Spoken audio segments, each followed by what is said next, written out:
Bestami. Çok mu koştun annem sen?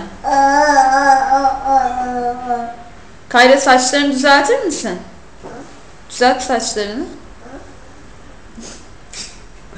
Gözünü çıkarma ama.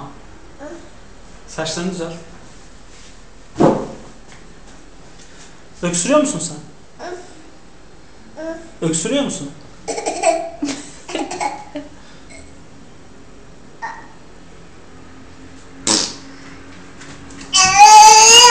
Ay, Kemal midesi bulandı galiba. Miden mi bulandı oğlum? Yapma. Bay bay yap. Bay bay yap. Bay bay. Anneni çağırır mısın? Anne. Bir de beni çağır. Oldu. Ne? Baba. Oğlum. Annem. Oğlum. Annem. Babam der misin? Annem. Babam. Annem.